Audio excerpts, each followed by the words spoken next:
This is Josh Phillips. This is Shirley Phillips. This is Destiny Phillips. This is Jane Phillips.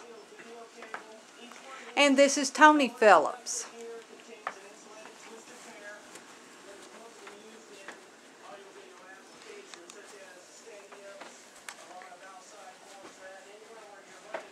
Okay, I'm Lynn Crawford, and tonight I want to talk to you about verbal and nonverbal cues to tell when someone is lying. There has been decades of research done to determine how to catch someone when they're lying. One of the things that has been looked at is body language. A lot of people think that body language is a very good indicator. When people lie, they tend to give you short answers. They also tend to blink more, and they tend to fidget. The problem is that someone telling the truth and someone lying, both of them are going to look you right in the eye. Research has shown that nonverbal behavior is not always reliable.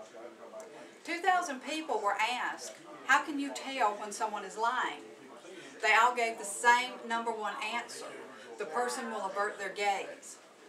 Charles Bond, who was in charge of this research, said, this is the most prevalent stereotype about deception. People do show emotions when they are lying. These are called micro-expressions. The problem is micro-expressions are way too brief to be useful. Behavior also has two different meanings. Liars blink more. But what about someone with allergies or someone who suffers from chronic dry eye? They would be blinking more than the average person, yet they could be telling the truth. This part of the nonverbal behavior is also not dependable. People telling the truth and liars have more similarities than they do differences. By looking at this chart, we can see out of 15,000 people that were tested, approximately 46 were considered to be human lie detectors. These are called wizards. They're not 100% accurate. They're also not psychic. They just know how to read people. Researchers in criminology and psychology have identified certain behaviors that point to deception. Even so, lie detection is still a 50-50 proposition. The FBI uses basic cues to show when someone is lying. Due to micro-expressions, the investigator studies groups or clusters of behavior.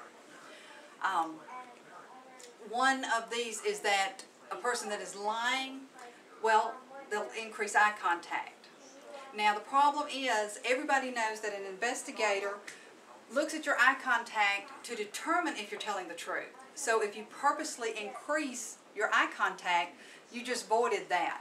There's no way they can tell from that. Another good indicator, though, is that if someone is saying no, but they're slightly nodding their head yes, this will show that they're lying.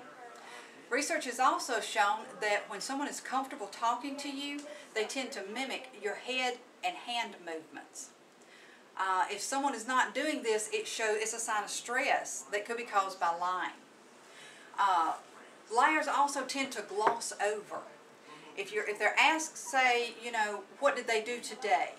They will tell the truth up to a certain point, and then they start glossing over it. They become very vague, perhaps omitting part of their day.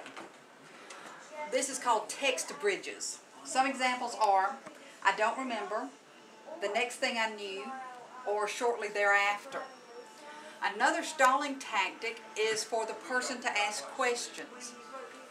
They'll say, where did you hear that? Or, it's not a simple yes or no. Liars tend to not use contractions. They will not say, I can't lie. They'll tell you, I cannot lie. Studying verbal and nonverbal cues has given tremendous insight to the investigators. These skills, however, have to be used regularly or they will deteriorate. All of these will aid the investigator in determining how truthful a person is. But you have to keep in mind, not all of these are concrete. Thank you.